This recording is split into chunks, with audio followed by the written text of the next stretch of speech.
कक्षा 12 राजनीति विज्ञान, चैप्टर समकालीन दक्षिण एशिया। बोर्ड परीक्षा की दृष्टि से अत्यंत महत्वपूर्ण प्रश्न और उनके सारगर्भित उत्तर। देशों की पहचान करें। राजतंत्र, लोकतंत्र समर्थक समूहों और आतंकवादियों के बीच संघर्ष के कारण राजनीतिक अस्थिरता का वातावरण बना।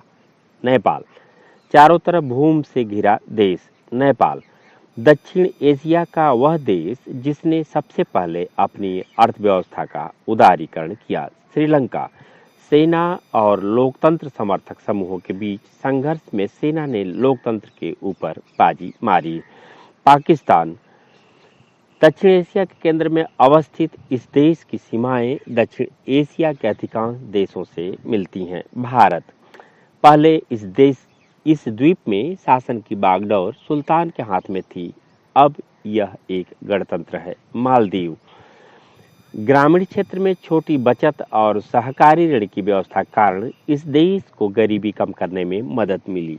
बांग्लादेश, एक हिमालयी देश जहां संवैधानिक राजतंत्र है, यह देश भी हर तरफ से भूमि से घिरा हुआ है। भूटान, दक्षिण एशिया के बारे में कौन सा कथन सही है और कौन सा कथन गलत है?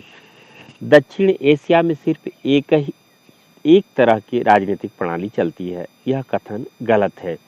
बांग्लादेश और भारत ने नदी जल की हिस्सेदारी के बारे में एक समझौते पर हस्ताक्षर किए हैं, कथन सही है। साप्टा पर हस्ताक्षर इस्लामाबाद के 12वें सार्क सम्मेलन में हुआ, कथन सही है। दक्षिण एशिया की राजनीति में चीन और संयुक्त राज्य अमेरिका महत्वपूर्ण भूमिका निभाते हैं, कथन सही है। पाकिस्तान के लोकतंत्रीकरण में कौन कौन सी कठिनाइयां हैं? पाकिस्तान के लोकतंत्रीकरण की कठिनाइयां। पाकिस्तान के लोकतंत्रीकरण में विद्यमान कठिनाई। सेना का प्रभुत्व। पाकिस्तान में सदैव ही सेना का प्रभुत्व रहा। जितने भी शासक हुए सभी ने लोकतंत्र के नाम पर सेना के माध्यम से शासन की बागडोर संभाली। जनता भी सैन्य शासन का इसलिए समर्थन करती है क्योंकि वे सोचते हैं कि इससे देश की सुरक्षा खतरे में नहीं पड़ेगी। पाकिस्तान की भारत के साथ तनातनी रहती है, इस कारण भी सेना समर्थक समूह अधिक मजबूत हैं और अक्सर ये समूह दलील देते हैं कि पाकिस्तान के राजनीतिक दलों और लोकतंत्र में कमी है। लोकतंत्र में कमी के कारण पाकिस्तान पूरी तरह सफल नहीं हो सका है। लोकतंत्र के लिए अंतर्राष्ट्रीय समर्थन का अभाव। पाकिस्तान में लोकतांत्रिक शासन चले, इसके लिए विशेष अंतर्राष्ट्रीय समर्थन प्राप्त नहीं होता। इस तरह भी सेना को अपना प्रभुत्व कायम करने के लिए बढ़ावा मिलता है। धर्मगुरुओं और अभिजन का प्रभाव। पाकिस्तानी समाज में भूस्वामी, अभिजनों और धर्मगुरुओं का काफी प्रभुत्व रहता है। वे लोग भी सेना के शासन को ही उचित मानते हैं। नेपाल के लोग अपने देश में लोकतंत्र को बहाल करने में कैसे सफल हुए? अतीत में नेपाल एक हिंदू राज्य था। आधुनिक काल में यहाँ कई वर्षों तक संवैधानिक राजतंत्र रहा। इस दौर में नेपाल की राजनीतिक पार्टियां और नागरिक खुले और उत्तरदायी शासन की आवाज उठाते रहे, लेकिन राजा ने सेना की सहायता से शासन पर पूरा नियंत्रण स्थापित कर लिया और नेपाल में लोकतंत्र की राह अवरुद्ध हो गई। नेपाल में लोकतंत्र की बहाली। नेपाल में एक मजबूत लोकतंत्र समर्थक आंदोलन हुआ। परिणाम स्वरूप सन 1990 में राजा ने नए लोकतांत्रिक संविधान की मांग की, लेकिन नेपाल में लोकतांत्रिक सरकारों का कार्यकाल बहुत छोटा और समस्याओं से भरा रहा। 1990 के दशक में नेपाल के माओवादी नेपाल के अपने हिस्से में अपना प्रभाव कायम करने में सफल हुए। माओवादी, राजा और सत्ताधारी अभिजन के बीच त्रिकोणीय संघर्ष हुआ। सन 2001 में राजा ने संसद को भंग कर दिया और सरकार को गिरा दिया। इस तरह नेपाल में जो भी थोड़ा बहुत लोकतंत्र था उसे राजा ने खत्म कर दिया। अप्रैल 2006 में यहाँ देशव्यापी लोकतंत्र समर्थक प्रदर्शन हुआ और राजा ज्ञानेंद्र ने बाध्य होकर संसद को बहाल किया। इस प्रदर्शन का नेतृत्व सभी दलों के गठबंधन, माओवादी और सामाजिक कार्यकर्ताओं ने किया। अभी भी नेपाल में पूरी तरह से लोकतंत्र की स्थापना नहीं हो पाई है। यह देश इतिहास के एक अद्वितीय दौर से गुजर रहा है क्योंकि वहाँ संविधान सभा के गठन की दिशा में कदम उठाए जा रहे हैं। माओवादी चाहते हैं कि संविधान में मूलगामी सामाजिक आर्थिक पुनर्रचना के कार्यक्रमों को शामिल किया जाए। सत्ता दलों के गठबंधन में शामिल हर एक दल को यह बात स्वीकार हो ऐसा नहीं लगता। श्रीलंका के जातीय संघर्ष में किन की भूमिका प्रमुख है? भारतीय मूल के तमिल निवासियों को ब्रिटिश सरकार मजदूरों के रूप में तमिलनाडु से श्रीलंका ले गई। ये तमिल श्रीलंका में रहने वाले तमिलों से भिन्न है। इन तमिलों ने श्रीलंका में नागरिकता की मांग रखी। 1948 में नागरिकता कानून पास किया गया। इस कानून के तहत कुछ ही तमिल नागरिकता प्राप्त कर सके। श्रीलंका के जातीय संघर्ष में भारतीय मूल के तमिल प्रमुख भूमिका निभा रहे हैं। सन 1976 में तमिल यूनाइटेड लिबरेशन फ्रंट की स्थापना की गई, जिसने तमिल राज्य ईलम की मांग की। तत्पश्चात सरकार ने इन्हें कुछ सुविधाएं दी। दुष्परिणाम स्वरूप सन 1972 में liberation tigers of Tamil Eelam अर्थात लिट्टे का गठन हो गया। लिट्टे ने श्रीलंका में हिंसात्मक गतिविधियां अपनाई। इससे श्रीलंका में कुछ सीमा तक सफलता भी प्राप्त की। सन 1987 में भारतीय सरकार श्रीलंका में तमिल मसले में प्रत्यक्ष रूप से शामिल हुई। भारतीय सेना लिट्टे के साथ संघर्ष में फंस गई। भारतीय सेना की उपस्थिति को श्रीलंका की जनता ने भी पसंद नहीं किया। सन 1989 में भारत ने अपनी शांति सेना लक्ष्य हासिल किए बिना वापस बुला ली। 23 फरवरी 2002 को श्रीलंका की सरकार और लिट्टे के बीच युद्ध विराम समझौता हुआ। लिट्टे की सफलता का भारत पर का भी प्रभाव पड़ा। भारत और पाकिस्तान के बीच हाल में क्या समझौते हुए? दोनों ही देश भारत और पाकिस्तान के मध्य स्वतंत्रता से लेकर अब तक निरंतर तनाव की स्थिति बनी रही है। अगस्त 2011 में नई दिल्ली में दोनों देशों के बीच हुई वार्ता में निश्चित हुआ कि दोनों देश एक दूसरे के कैदियों को छोड़ देंगे। सीमा व्यापार बढ़ाने हेतु कश्मीर के दोनों भागों को सुविधाएं प्रदान करेंगे। ऐसे दो मसलों के नाम बताएं जिन पर भारत बांग्लादेश के बीच आपसी सहयोग है, और इसी तरह के दो ऐसे मसलों के नाम बताएं जिन पर असहमति है। भारत और बांग्लादेश के बीच आपसी सहयोग के दो मसले। विगत वर्षों के दौरान दोनों देशों के बीच आर्थिक संबंध अधिक बेहतर हुए हैं। बांग्लादेश भारत की पूरब चलो की नीति का हिस्सा है। इस नीति में म्यांमार के जरिए दक्षिण पूर्व एशिया से संपर्क साधने की बात है। आपदा प्रबंधन और पर्यावरण के मसले पर दोनों देशों में सहयोग है। भारत और बांग्लादेश के बीच असहमति के दो मसले। भारत को प्राकृतिक गैस निर्यात न करने का ढाका का फैसला और म्यांमार को बांग्लादेशी इलाके से होकर भारत प्राकृतिक गैस निर्यात न करने देना। भारतीय सेना के पूर्वोत्तर भारत में जाने के लिए अपने इलाके में रास्ता देने से बांग्लादेश का इनकार करना। दक्षिण एशिया में द्विपक्षीय संबंधों को बाहरी शक्तियां कैसे प्रभावित करती हैं? कोई भी क्षेत्र अपने आप को गैर इलाकाई ताकतों से अलग रखने की कितनी भी कोशिश क्यों न करें, उस पर बाहरी ताकतों और घटनाओं का असर पड़ता ही है। चीन और संयुक्त राज्य अमेरिका दक्षिण एशिया की राजनीति में अहम भूमिका निभाते हैं। भारत और चीन के संबंध में पहले से निकटता ही है, परंतु चीन के संबंध पाकिस्तान से भी हैं। इस कारण भारत चीन संबंधों में इतनी निकटता नहीं आ पाई है। यह एक बड़ी कठिनाई के रूप में है। शीत युद्ध के बाद दक्षिण एशिया में अमेरिकी प्रभाव तेजी से बढ़ा है। अमेरिका ने शीत युद्ध के बाद भारत और पाकिस्तान दोनों से अपने संबंध बेहतर किए हैं। दोनों में आर्थिक सुधार हुए हैं और उदार नीतियां अपनाई गई हैं। इससे दक्षिण एशिया में अमेरिकी भागीदारी ज़्यादा गहरी हुई है। अमेरिका में दक्षिणी एशियाई मूल के लोगों की संख्या अच्छी खासी है। फिर इस क्षेत्र की सुरक्षा और शांति के भविष्य अमेरिका के हित में बंधे हुए हैं। दक्षिण एशिया के देशों के बीच आर्थिक सहयोग की राह तैयार करने में दक्षेस अर्थात सार्क की भूमिका और सीमाओं का आलोचनात्मक मूल्यांकन करें। दक्षिण एशिया की बेहतरी में दक्षेस अर्थात सार्क ज़्यादा बड़ी भूमिका निभा सके, इसके लिए आप क्या सुझाव देंगे? दक्षिण एशिया के क्षेत्र यदि अपने आर्थिक मसलों में सहायता का रुख अपनाएं तो सभी देश अपने देश के संसाधनों का उचित विकास कर सकते हैं। अनेक संघर्षों के बावजूद दक्षिण एशिया अर्थात सार्क के देश परस्पर मित्रवत संबंध और सहयोग के महत्व को पहचानते हैं।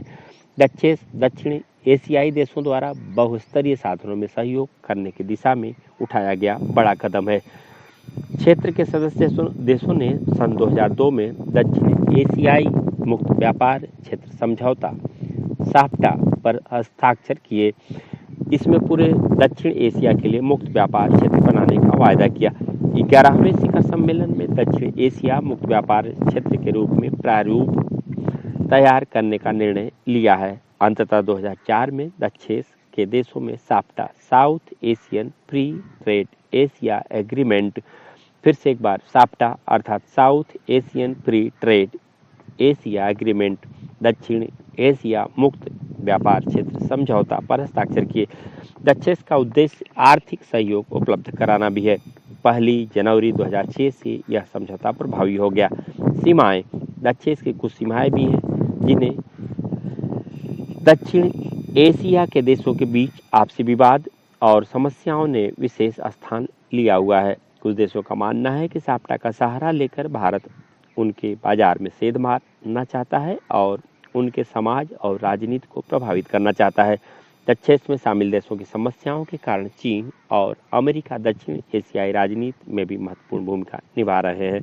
दक्षेस की भूमिका के लिए सुझाव: भारत और पाकिस्तान को आपस के विवादों को सुलझाना चाहिए ताकि सभी दक्षिण एशियाई देशों का ध्यान विवादों से हटकर विकास की ओर जा सके। सभी देशों के लिए भारत का विशाल बाजार सहायक हो सकता है। वित्तीय क्षेत्र में सुधार करना आवश्यक है। श्रम संबंध, वाणिज्यिक क्षेत्र और वित्तीय समस्याओं के लिए कानूनों में परिवर्तन आवश्यक है। पड़ोसी देशों के साथ संचार और यातायात व्यवस्था में सुधार करना आवश्यक है। अगला प्रश्न: दक्षिण एशिया के देश एक दूसरे पर अविश्वास करते हैं, इससे अंतर्राष्ट्रीय मंचों पर यह क्षेत्र एकजुट होकर अपना प्रभाव नहीं जमा पाता। इस कथन की पुष्टि के कोई 2 उदाहरण दें और दक्षिण एशिया को मजबूत बनाने के लिए सुझाव दें। वास्तव में दक्षिण एशिया के देशों को एक दूसरे पर विश्वास नहीं है। पाकिस्तान और भारत सदैव एक दूसरे पर अविश्वास करते हैं। भारत में हुए हर आतंकवादी क्रियाकलाप में विशेष रूप से पाकिस्तान का नाम आता है। इसी तरह पाकिस्तान भारत पर सिंध और बलूचिस्तान में समस्या भड़काने का आरोप लगाता है। छोटे देशों का भारत के इरादों को लेकर शक करना लाजिमी है। इन देशों को लगता है कि भारत दक्षिण एशिया में अपना दबदबा कायम करना चाहता है। दक्षिण एशिया को मजबूत बनाने के उपाय: उचित वातावरण का निर्माण किया जाए, संदेह को समाप्त किया जाए, मिलकर अपनी समस्याओं का हल खोजा जाए, एक दूसरे देश में प्रमुख नेताओं की यात्रा हो ताकि कटुता कम हो सके, आतंकवाद के विरुद्ध सहयोग की भावना का विकास हो, बाहरी शक्तियों के हस्तक्षेप पर प्रभावी रोक लगाई जाए।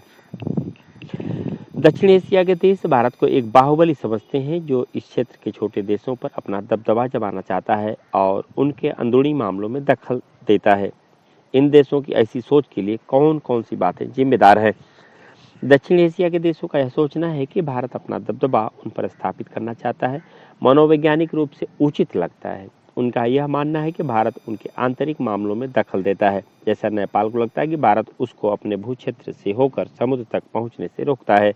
बांग्लादेश का यह मानना है कि भारत सरकार नदी जल में भागीदारी के सवाल पर क्षेत्रीय बाहुबली की तरह व्यवहार करती है।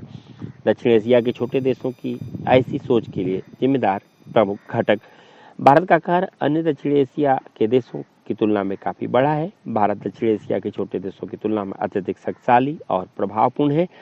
भारत नहीं चाहता कि इन देशों में राजनीतिक अस्थिरता पैदा हो। उसे भय है कि ऐसी स्थिति बाहरी शक्तियों को इस क्षेत्र में प्रभाव जमाने में मदद मिलेगी, जबकि छोटे देश सोचते हैं कि भारत दक्षिण एशिया में अपना दबदबा स्थापित करना चाहता है। दक्षिण एशिया के देशों की कुछ ऐसी विशेषताओं की पहचान करें जो इस क्षेत्र के देशों में तो समान रूप से लागू होती हैं, परंतु पश्चिम एशिया अथवा दक्षिण पूर्व एशिया के देशों पर लागू नहीं होती। दक्षिण एशिया एक ऐसा क्षेत्र है जहां के सभी देशों में सद्भाव एवं शत्रुता, आशा व निराशा और पारस्परिक शंका एवं विश्वास साथ साथ बसते हैं। कश्मीर मसले पर होने वाली बातचीत ऐसी जान पड़ती है मानो भारत और पाकिस्तान के शासक अपनी जायदाद का झगड़ा निपटा रहे हों। कश्मीरियों को इसमें कैसा लगता होगा? कश्मीर मसला दोनों ही देशों के राजनयिकों की राजनीतिक उठापटक का प्रतिफल है, जिसमें कश्मीरी स्वयं को ठगा हुआ सा महसूस करते हैं। ऐसा क्यों है कि हर पड़ोसी देश को भारत से कुछ न कुछ परेशानी है? क्या हमारी विदेश नीति में कुछ गड़बड़ी है या यह केवल हमारे बड़े होने के कारण है? हमारी विदेश नीति अत्यधिक आदर्शवादी रही है। अनेक बार हमने शांति दूत का खिताब हासिल करने के लिए राष्ट्रीय हितों की अनदेखी की है। हमारी विदेश नीति की असफलता का एक श्रेष्ठ उदाहरण हमारी तिब्बत नीति है, जहां हमें अपनी गलत विदेश नीति की वजह से सच्चे मित्र नहीं मिल सके, वहीं अपने चीन तथा पाक जैसे पड़ोसियों को अपना कट्टर शत्रु बना लिया। हमारी कूटनीतिकता को भी सदैव संदेहास्पद नजरों से देखा गया है। अतः वर्तमान परिप्रेक्ष्य में विदेश नीति में परिवर्तन की आवश्यकता है। अगर अमेरिका के बारे में लिखे गए अध्याय को अमेरिकी वर्चस्व का शीर्षक बना दिया गया तो इस अध्याय को भारतीय वर्चस्व क्यों नहीं कहा गया? क्योंकि अमेरिका सैन्य प्रभुत्व, आर्थिक शक्ति, राजनीतिक दबदबे और सांस्कृतिक बढ़त के मामले में विश्व में चोटी पर है। जब अंतर्राष्ट्रीय व्यवस्था में शक्ति का एक ही केंद्र हो तो उसे वर्चस्व शब्द के प्रयोग में वर्णित करना उचित होगा। इस दृष्टिकोण से यह अध्याय भारतीय वर्चस्व के शीर्षक से नहीं लिखा जा सकता है। लगता है हर संगठन व्यापार के लिए ही बनता है। क्या व्यापार लोगों के आपसी मेलजोल से ज्यादा महत्वपूर्ण है? विश्व के अधिकांश संगठन व्यापार के लिए ही बनाए गए हैं। व्यापार लोगों के आपसी मेलजोल से ज्यादा महत्वपूर्ण नहीं है, लेकिन व्यापार के माध्यम से लोगों का मेलजोल भी बढ़ता है। बांग्लादेश के निर्माण को समझाते हुए इसमें लोकतंत्रीय शासन की स्थापना की प्रक्रिया का विस्तार पूर्वक वर्णन करें। बांग्लादेश का निर्माण क्यों एवं कैसे? सन 1947 से सन 1971 तक बांग्लादेश पाकिस्तान का एक अंग था, जिसे पूर्वी पाकिस्तान के नाम से जाना जाता था। ब्रिटिश शासनकाल के दौरान बंगाल और असम के विभाजित भागों से पूर्वी पाकिस्तान का यह क्षेत्र बना, लेकिन अनेक कारणों से पूर्वी पाकिस्तान के लोग पाकिस्तान की सरकार से नाराज थे। बांग्लादेश निर्माण की प्रमुख कारण: पूर्वी पाकिस्तान में उर्दू भाषा अनिवार्य करना। पूर्वी पाकिस्तान के लोग पश्चिमी पाकिस्तान के दबदबे और उर्दू भाषा की अनिवार्यता के खिलाफ थे। बंगाली संस्कृति और भाषा के साथ दुर्व्यवहार: पाकिस्तान के निर्माण के तुरंत बाद से ही पूर्वी पाकिस्तान के लोग पाकिस्तानी सरकार के बंगाली संस्कृति एवं भाषा के साथ किए जा रहे दुर्व्यवहार से नाराज थे। उन्होंने इसका विरोध करना प्रारंभ कर दिया। प्रशासन और राजनीतिक सत्ता में पर्याप्त हिस्सेदारी की मांग: पूर्वी पाकिस्तान की जनता ने प्रशासन में अपने क्षेत्र के लिए न्यायोचित प्रतिनिधित्व और राजनीतिक सत्ता में पर्याप्त हिस्सेदारी की मांग उठाई। पश्चिमी पाकिस्तान के प्रभुत्व के विरुद्ध जनसंघर्ष का नेतृत्व शेख मुजीबुर्रहमान ने किया। इन्होंने पूर्वी क्षेत्र के लिए स्वायत्तता की मांग की।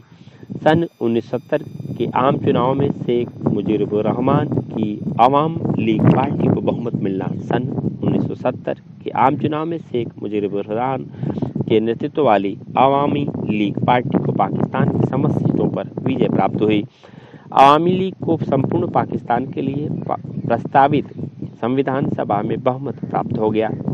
पाकिस्तान पर पश्चिमी पाकिस्तान के नेताओं का दबदबा था। सरकार ने इस सभा को आहूत करने से इनकार कर दिया। शेख मुजीब को गिरफ्तार कर लिया गया। जनरल याहिया खान के सैनिक शासन में पाकिस्तानी सेना ने बंगाली जनता के आंदोलन को कुचलने की कोशिश की। भारत में शरणार्थियों की समस्या और भारत पाक युद्ध। सन 1971 याहिया खान की सैनिक सरकार द्वारा बांग्लादेशियों के विद्रोह को कुचलने के प्रयास में हजारों लोग पाकिस्तानी सेना के हाथों मारे गए।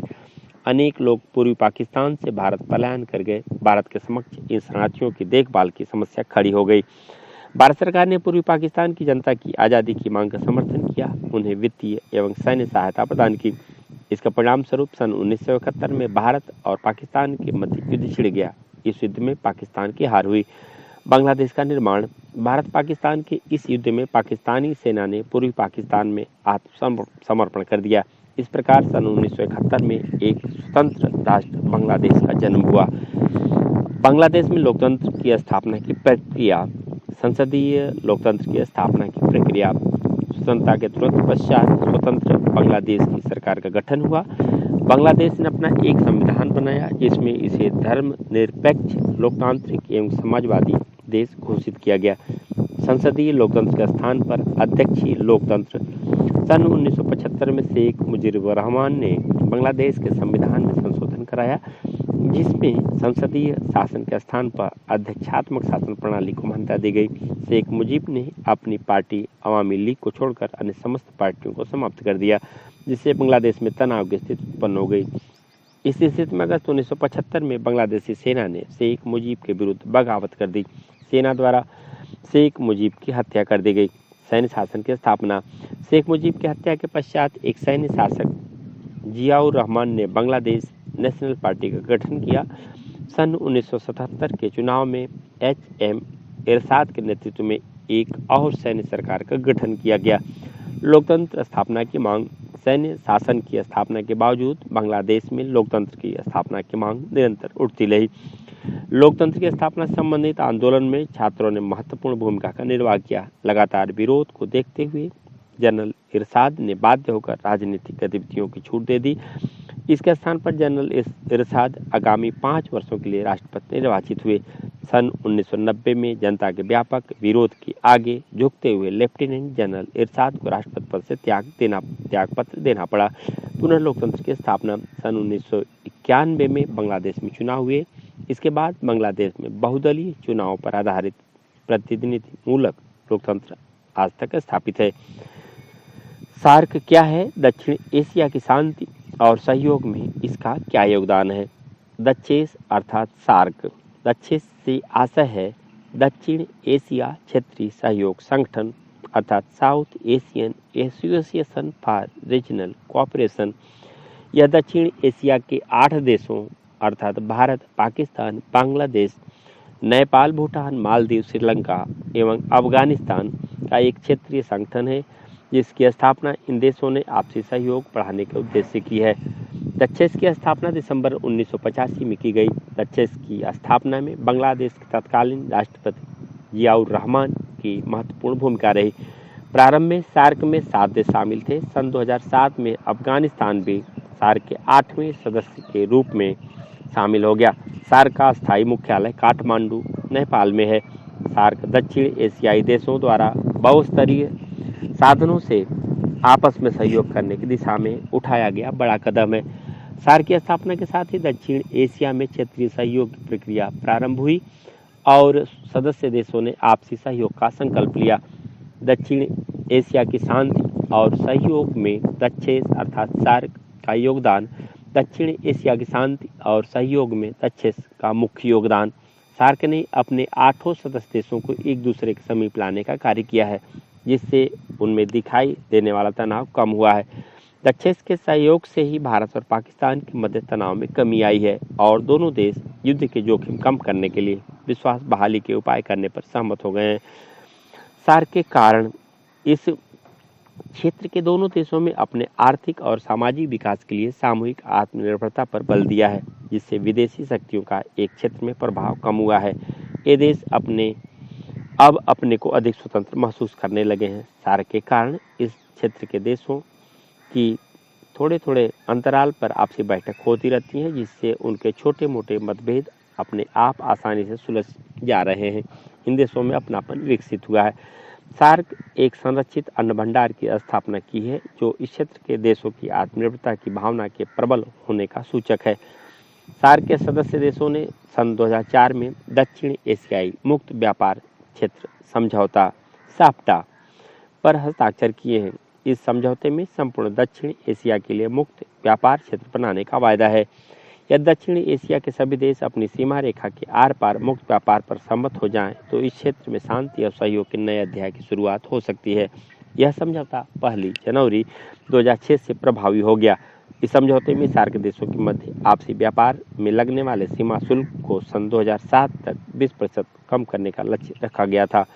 दक्षेस के सहयोग से 1 जनवरी 2006 से प्रभावी दक्षिण एशियाई मुक्त व्यापार समझौता साफ्टा से भारत सहित समस्त दक्षिण एशियाई देशों को लाभ हुआ है और क्षेत्र में मुक्त व्यापार बढ़ाने से राजनीतिक मामलों पर सहयोग में वृद्धि हुई है।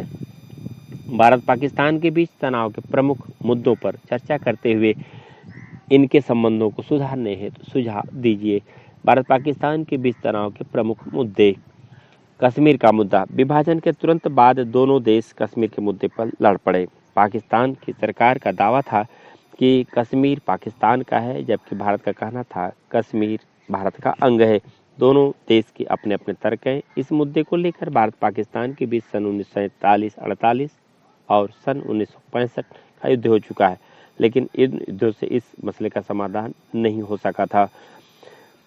सियाचिन ग्लेशियर पर नियंत्रण का मुद्दा। हिमालय में भारत पाक चीन सीमा पर स्थित सियाचिन ग्लेशियर का उचित सीमा निर्धारण नहीं किए जा सकने के कारण भारत पाक के बीच विवाद का मुद्दा बना हुआ है। सामरिक दृष्टि से इस क्षेत्र का अत्यधिक महत्व होने के कारण दोनों देश इस पर अपना अधिकार स्थापित करना चाहते हैं। हथियारों की होड़ का मुद्दा। हथियारों की होड़ को लेकर भी भारत और पाकिस्तान के बीच तनातनी रहती है। सन 1998 में दोनों ने परमाणु परीक्षण किए और दोनों परमाणु अस्त्रों से लैस हैं।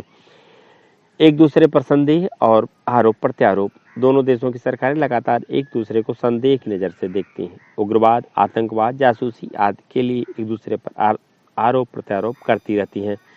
नदी जल बंटवारे पर विवाद, भारत और पाकिस्तान के बीच सिंधु जल संधि की व्याख्या और नदी जल के इस्तेमाल को लेकर विवाद बना हुआ है। सरक्रिक की समस्या, कच्छ से रन में सरक्रिक की सीमा रेखा को लेकर दोनों देशों के मध्य मतभेद हैं। भारत पाक संबंधों को सुधारने हेतु प्रमुख सुझाव, राजनीतिक स्तर पर बातचीत और विश्वास बहाली का प्रयास। भारत और पाकिस्तान दोनों राजनीतिक स्तर पर प्रयास करके आपसी विवादों को बातचीत और समझौते के आधार पर दूर कर सकते हैं। आर्थिक स्तर पर प्रयास, दोनों देशों को आपसी संबंध सुधारने के लिए आर्थिक स्तर पर मुक्त व्यापार संधि और एक दूसरे की आर्थिक जरूरतों को पूरा करके संबंधों में सुधार के प्रयास करने चाहिए। सांस्कृतिक स्तर पर प्रयास, सांस्कृतिक स्तर पर दोनों देशों को साहित्य, कला और खेल गतिविधियों के आदान प्रदान, वीजा सुविधा और सिनेमा के द्वारा सहयोग बढ़ाना चाहिए। सामाजिक स्तर पर प्रयास, भारत और पाकिस्तान को अपने संबंध सुधारने के लिए समय समय पर इन लोगों को आपस में मिलने की सुविधा प्रदान करें। तकनीकी और चिकित्सा सेवा का आदान प्रदान, दोनों देश तकनीकी ज्ञान और चिकित्सा के क्षेत्र में भी साथ काम करके आपसी संबंध सुधार सकते हैं। शिमला समझौते का पालन, दोनों देशों को शिमला समझौते की शर्तों का पालन करना चाहिए। अगला प्रश्न है, पाकिस्तान में लोकतांत्रिक एवं सैनिक दोनों प्रकार के नेताओं का शासन रहा है। इस कथन की विस्तार पूर्वक व्याख्या अथवा पाकिस्तान की राजनीतिक व्यवस्था का वर्णन। आंसर, पाकिस्तान दक्षिण एशिया का एक महत्वपूर्ण देश है। यहाँ लोकतंत्र एवं सैन्य तंत्र दोनों प्रकार की शासन व्यवस्था रही है, जिन्हें प्रमुख बिंदुओं के आधार पर स्पष्ट किया जा सकता है। पाकिस्तान में लोकतंत्र एवं सैन्य तंत्र। पाकिस्तान की राजनीतिक व्यवस्था, पाकिस्तान में लोकतंत्र। सन 1947 में ब्रिटिश शासन की समाप्ति के बाद भारत और पाकिस्तान एक स्वतंत्र राष्ट्र के रूप में उदय हुआ। पाकिस्तान अपनी स्थापना के समय 2 खंडों में विभाजित राष्ट्र था। इसके एक भाग को पश्चिमी पाकिस्तान और दूसरे भाग को पूर्वी पाकिस्तान कहा गया। दोनों के मध्य में भारत राष्ट्र स्थित था। सन 1947 में पाकिस्तान के निर्माण के समय लोकतांत्रिक पद्धति में विश्वास जताया गया। मुस्लिम लीग के अध्यक्ष मोहम्मद अली जिन्ना को पाकिस्तान का प्रथम गवर्नर जनरल बनाया गया। सैनिक शासन की स्थापना, पाकिस्तान के पहले संविधान के निर्माण के बाद देश की शासन की बागडोर जनरल अयूब खान ने अपने हाथों में लेकर सैन्य तानाशाही लागू कर दी। शीघ्र अयूब खान ने अपना निर्वाचन भी करा लिया।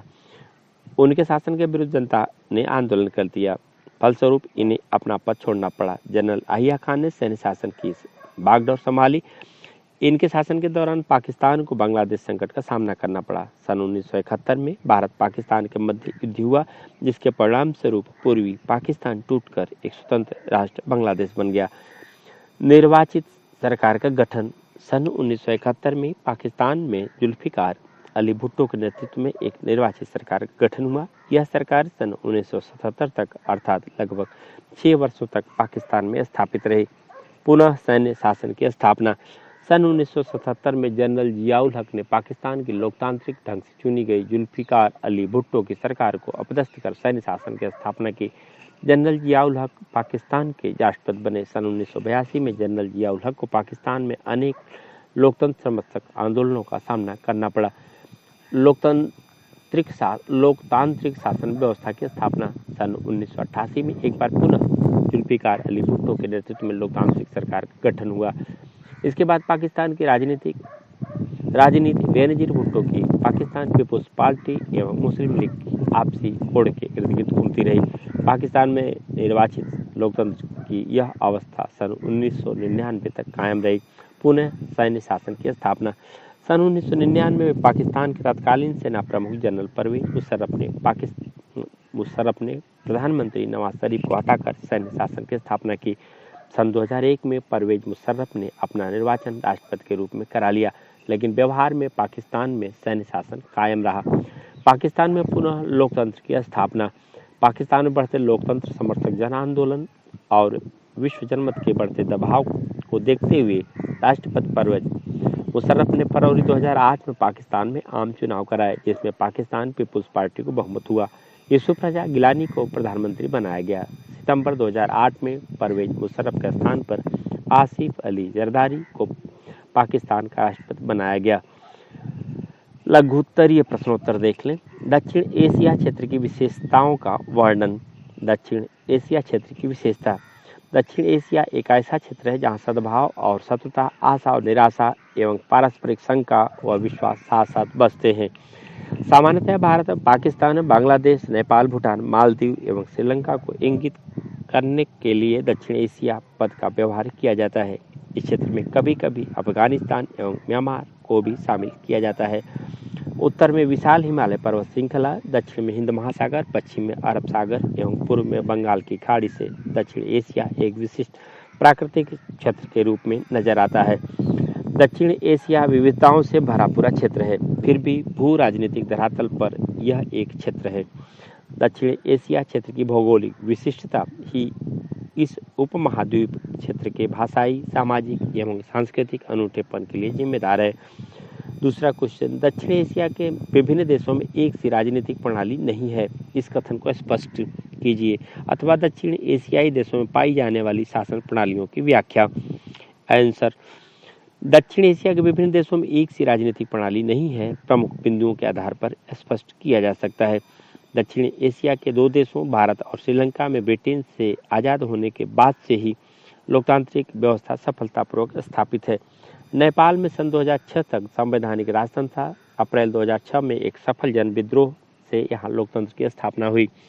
पाकिस्तान और बांग्लादेश में लोकतांत्रिक एवं सैन्य दोनों प्रकार की शासन व्यवस्थाएं परिवर्तित होती रही हैं। वर्तमान समय में दोनों देशों में लोकतांत्रिक शासन व्यवस्था स्थापित है। भूटान में वर्तमान में राजतंत्र स्थापित है, लेकिन यहाँ के राजा ने भूटान में बहुदलीय लोकतंत्रीय स्थापित करने की योजना की शुरुआत कर दी है। मालदीव में सन 1968 तक सल्तनत शासन था। सन 1968 में यह देश एक गणतंत्र बना। यहाँ अध्यक्षात्मक शासन प्रणाली अपनाई गई। आप अगला प्रश्न देखें। दक्षिण एशियाई देशों की जनता लोकतंत्र की आकांक्षाओं में सहभागी है, उक्त कथन की व्याख्या। दक्षिण एशिया में लोकतंत्र का मिला जुला रिकॉर्ड रहा है, इसके बावजूद इस क्षेत्र के देशों में जनता लोकतंत्र की आकांक्षाओं में सहभागी है। इस क्षेत्र के 5 बड़े देशों भारत, पाकिस्तान, बांग्लादेश, नेपाल और श्रीलंका में हाल में हुए सर्वेक्षण में यह बात स्पष्ट हुई है कि इन 5 देशों में लोकतंत्र को व्यापक जन समर्थन प्राप्त है। इन देशों में प्रत्येक वर्ग और धर्म के आम नागरिक लोकतंत्र को अच्छा मानते हैं, प्रतिनिधिमूलक लोकतंत्र की संस्थाओं का समर्थन करते हैं। इन देशों के लोग शासन संचालन के किसी और प्रणाली की अपेक्षा लोकतंत्र को वरीयता देते हैं और यह मानते हैं कि उनके देश के लिए लोकतंत्र ही सर्वश्रेष्ठ प्रणाली हो सकती है। इस प्रकार कहा जा सकता है कि दक्षिण एशिया की जनता लोकतंत्र को अन्य शासन प्रणालियों से अच्छा समझती है। अगला प्रश्न, सार्क के उद्देश्यों पर प्रकाश डालिए। सार्क के प्रमुख उद्देश्य, दक्षिण एशिया के लोगों के कल्याण में वृद्धि और उनके जीवन स्तर में उन्नति करना। इस क्षेत्र में आर्थिक विकास, सामाजिक प्रगति एवं सांस्कृतिक विकास लाना। दक्षिण एशिया के देशों के बीच सामूहिक आत्मविश्वास को विकसित करने का प्रयास करना। एक दूसरे की समस्याओं को समझने, सुलझाने और परस्पर विश्वास को लाने में योगदान करना। आर्थिक, सामाजिक, सांस्कृतिक, तकनीकी और वैज्ञानिक क्षेत्रों में परस्पर सहयोग करना। दूसरे विकासशील देशों के साथ पारस्परिक सहयोग में वृद्धि करना। समान हितों के मामलों में अंतर्राष्ट्रीय आधारों पर परस्पर सहयोग में वृद्धि करना। समान उद्देश्यों वाले सहयोग, क्षेत्रीय और अंतर्राष्ट्रीय संगठनों के साथ सहयोग करना। अगला प्रश्न, सार्क की प्रमुख संस्थाओं का उल्लेख। सार्क की प्रमुख संस्थाएं। शिखर सम्मेलन। सार्क देशों का प्रतिवर्ष एक शिखर सम्मेलन आयोजित किया जाता है, जिनमें सदस्य देशों के शासनाध्यक्ष भाग लेते हैं। मंत्रिपरिषद। सार्क के सभी राष्ट्रों के विदेश मंत्रियों ने मिलकर एक मंत्रिपरिषद का निर्माण किया है, जो नीतियों का निर्माण करती हैं। अस्थायी समिति। सार्क की एक अस्थायी समिति है जो परिषद की योजनाओं को स्वीकृति देती हैं और उनका वित्तीय प्रबंध करती हैं। तकनीकी समिति। सार्क की तकनीकी समिति क्षेत्रीय सहयोग के विस्तार, योजनाओं का निर्माण और उनके कार्यान्वयन का मूल्यांकन आदि का कार्य करती है। सचिवालय। सार्क का एक सचिवालय है जिसका एक महासचिव होता है, जिसका कार्यकाल 2 वर्ष रखा गया है। वित्तीय व्यवस्था। सार्क के चार्टर के अनुच्छेद 9 में वित्तीय व्यवस्थाओं का प्रावधान किया गया है। अगला प्रश्न, कश्मीर समस्या। कश्मीर समस्या। कश्मीर भारत के उत्तरी पश्चिमी कोने में एक देशी रियासत थी। भारत की स्वतंत्रता के बाद कश्मीर के राजा ने कश्मीर को स्वतंत्र रखने का निर्णय लिया, लेकिन पाकिस्तान ने पश्चिमी सीमा प्रांत में कबायली इलाकों का सहयोग देकर 22 अक्टूबर 1947 को कश्मीर पर आक्रमण कर कश्मीर के कुछ हिस्से के क्षेत्र पर कब्जा कर लिया। कश्मीर के शासक ने कश्मीर को भारत के साथ विलय करने की संधि की। भारतीय सेना ने पाकिस्तानी सेना को कश्मीर से खदेड़ना शुरू कर दिया। इस बीच विवाद संयुक्त राष्ट्र संघ में ले जाया गया और स्थिति, हालांकि अब इसमें परिवर्तन हो गया है। भारतीय संविधान में धारा 370 का प्रयोग कर जम्मू कश्मीर को विशेष दर्जा प्रदान किया गया था, पर अब इसे भारत सरकार ने समाप्त कर दिया है। धारा 370 के समाप्त होने के बाद जम्मू कश्मीर भारत का पूर्णतया अभिन्न अंग बन चुका है। दक्षिण एशियाई देशों की जनता लोकतंत्र की आकांक्षाओं में सहभागी है। इस कथन की व्याख्या, दक्षिण एशिया में लोकतंत्र का रिकॉर्ड मिला जुला रहा है, इसके बावजूद इस क्षेत्र के देशों की जनता लोकतंत्र की आकांक्षाओं की सहभागी है, अर्थात वह लोकतंत्र को अन्य शासन प्रणाली से अच्छा समझती है। इस क्षेत्र के 5 बड़े देशों बांग्लादेश, नेपाल, भारत और पाकिस्तान, श्रीलंका में हाल ही में एक सर्वेक्षण में कहा गया है कि जिसमें यह बात स्पष्ट हुई कि इन 5 देशों में लोकतंत्र को व्यापक जन समर्थन हासिल है। इन देशों में हर वर्ग और धर्म के अहम नागरिक लोकतंत्र को अच्छा मानते हैं, प्रतिनिधि मूलक लोकतंत्र की संस्थाओं का समर्थन करते हैं। इन देशों के लोग शासन की किसी और प्रणाली की अपेक्षा लोकतंत्र को वरीयता देते हैं, मानते हैं कि उनके देश के लिए लोकतंत्र ही ठीक है। भारत और बांग्लादेश के बीच मतभेद के मुद्दों का वर्णन करें। भारत और बांग्लादेश के बीच मतभेदों के मुद्दे, भारत के बांग्लादेश से अप्रसन्न होने के कारण भारतीय सरकारों के बांग्लादेश से अप्रसन्न, भारत में अवैध अप्रवास के विषय का ढाका द्वारा खंडन करना, बांग्लादेश सरकार द्वारा भारत विरोधी इस्लामी कट्टरपंथी जमातों को समर्थन देना, भारतीय सेना को पूर्वोत्तर भारत में जाने के लिए अपने इलाके से रास्ता देने से बांग्लादेश का इनकार करना, बांग्लादेश भारत पर कारणों से अप्रसन्न है। बांग्लादेश की सरकार का मानना है कि भारत सरकार नदी जल में हिस्सेदारी के प्रश्न पर इलाके के बाहुबली की तरह बर्ताव करती है। बांग्लादेश का आरोप है कि भारत की सरकार चटगांव पर्वतीय क्षेत्र में विद्रोह को हवा दे रही है। भारत नेपाल के संबंधों के बीच कड़वाहट के मुद्दों पर टिप्पणी, भारत नेपाल के संबंधों के बीच तनाव के मुद्दे भारत नेपाल के मधुर संबंधों के बीच मनमुटाव पैदा करते रहे हैं। भारत की चीन के साथ मित्रता को लेकर भारत सरकार ने अक्सर अपनी अप्रसन्नता प्रकट की। नेपाल सरकार भारत विरोधी तत्वों के विरुद्ध आवश्यक कदम नहीं उठाती है, इससे भी भारत अप्रसन्न है। भारत की सुरक्षा एजेंसियां नेपाल में चल रहे माओवादी आंदोलन को अपनी सुरक्षा के लिए खतरा मानती हैं। नेपाल के लोगों की यह सोच है कि भारत की सरकार नेपाल के अंदरूनी मामलों में दखल दे रही है और उसके नदी जल और पन बिजली पर आंख गड़ाए हुए। नेपाल को यह भी लगता है कि भारत उसको अपने भू क्षेत्र से होकर समुद्र तक पहुंचने में रोकता है। श्रीलंका के जाति संघर्ष पर संक्षिप्त टिप्पणी, श्रीलंका के जाति संघर्ष में भारतीय मूल के तमिल प्रमुख भूमिका का निर्वाह कर रहे हैं। उनके संगठन लिट्टे की हिंसात्मक कार्रवाइयों तथा आंदोलन की वजह से श्रीलंका को जातीय संघर्ष का सामना करना पड़ा। लिट्टे की प्रमुख मांग है कि श्रीलंका के एक क्षेत्र को अलग राष्ट्र बनाया जाए। श्रीलंकाई राजनीति में बहुसंख्यक सिंहली समुदाय का वर्चस्व रहा है और तमिल सरकार एवं राजनेताओं पर उनके हितों की अनदेखी किए जाने का दोषारोपण किया गया। सिंहली राष्ट्रवादियों की मान्यता है कि श्रीलंका में तमिलों के साथ कोई रियायत नहीं की जानी चाहिए, क्योंकि तमिल केवल सिंहली लोगों का है। तमिलों के प्रति उपेक्षित व्यवहार से एक उग्र तमिल राष्ट्रवाद की आवाज बुलंद हुई। सन 1983 के पश्चात उग्र तमिल संगठन liberation tigers of Tamil Eelam अर्थात लिट्टे देश की सीमा के साथ सशस्त्र संघर्ष रत रहा। इसने तमिल ईलम अर्थात श्रीलंकाई तमिलों हेतु एक पृथक देश की मांग कर डाली। यहाँ यह सरकार उल्लेखनीय है कि 2009 में श्रीलंकाई सरकार द्वारा लिट्टे का सफाया कर दिए जाने के बाद से इस स्थिति में बदलाव आ गया है। अति लघु उत्तरीय प्रश्नोत्तर, दक्षिण एशिया क्या है? सामान्यतः भारत, बांग्लादेश, भूटान, नेपाल, पाकिस्तान, मालदीव और श्रीलंका को इंगित करने के लिए दक्षिण एशिया शब्द का प्रयोग किया जाता है। यह एशिया महाद्वीप के दक्षिण में स्थित है। इसके उत्तर में हिमालय पर्वत श्रेणी, दक्षिण में हिंद महासागर, पूर्व में बंगाल की खाड़ी और पश्चिम में अरब सागर स्थित है। पाकिस्तान में लोकतंत्र के अस्थायी न बन पाने के क्या कारण? पाकिस्तान में लोकतंत्र के अस्थायी न बन पाने के प्रमुख कारण, यहाँ सेना, धर्मगुरु और भूस्वामी अभिजनों का सामाजिक दबदबा है। भारत साथ निरंतर तनातनी रहने के कारण सेना समर्थक समूह अधिक मजबूत हैं। अमेरिका और अन्य पश्चिमी देशों ने अपने स्वार्थ पूर्ति हेतु पाकिस्तान में सैन्य शासन को बढ़ावा दिया। शिमला समझौते की प्रमुख विशेषता, शिमला समझौते की प्रमुख विशेषता, नियंत्रण रेखा से दोनों देशों की सेनाओं की वापसी की जाए, जीता हुआ क्षेत्र वापस किया जाए, भारत द्वारा बंदी बनाए गए 1 लाख सैनिकों की रिहाई की जाए, दोनों देश आगे आपसी विवादों को द्विपक्षीय वार्ता के द्वारा सुलझाएंगे। श्रीलंका की प्रमुख सफलताएं। श्रीलंका की प्रमुख सफलता। श्रीलंका ने अच्छी आर्थिक वृद्धि और विकास के स्तर को हासिल किया है। इसने जनसंख्या की वृद्धि दर पर सफलतापूर्वक नियंत्रण स्थापित किया है। दक्षिण एशियाई देशों में सबसे पहले श्रीलंका ने ही आर्थिक उदारीकरण किया। श्रीलंका में निरंतर लोकतांत्रिक व्यवस्था कायम रही है। क्या दक्षिण एशिया में लोकतंत्र लोकप्रिय है? इसके पश्चिम में तर्क। दक्षिण एशिया में लोकतंत्र लोकप्रिय है। दक्षिण एशिया में कराए गए सर्वेक्षण से पता चलता है कि लोकतंत्र को यहाँ भरपूर समर्थन प्राप्त है। दक्षिण एशिया में सभी जाति, धर्म एवं वर्ग के लोगों को लोकतंत्र अच्छा लगता है। दक्षिण एशिया के लोग शासन की अन्य प्रणाली की अपेक्षा लोकतंत्र को वरीयता देते हैं। बांग्लादेश एक स्वतंत्र राष्ट्र किस प्रकार बना? सन 1971 से पहले बांग्लादेश पूर्वी पाकिस्तान के रूप में पाकिस्तान का ही एक भाग था। पाकिस्तानी शासकों के तानाशाही रवैये के विरुद्ध बांग्लादेश के लोगों ने आंदोलन किया, जिसे पाकिस्तान सरकार ने दबाने का भरपूर प्रयास किया।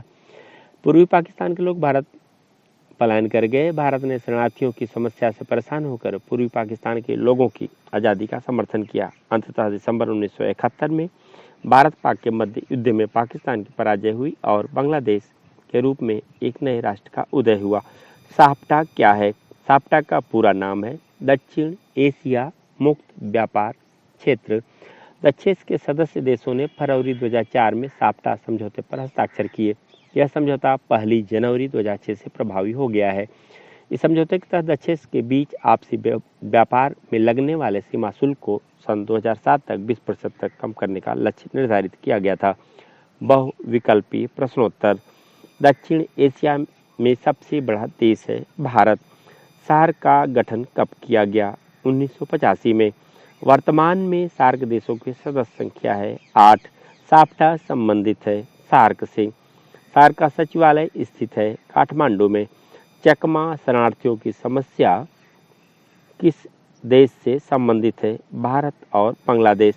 नेपाल में पूर्ण लोकतंत्र की स्थापना हुई 2006। बांग्लादेश एक स्वतंत्र संप्रभु राष्ट्र बना 1971। इसी के साथ पूर्ण होता है।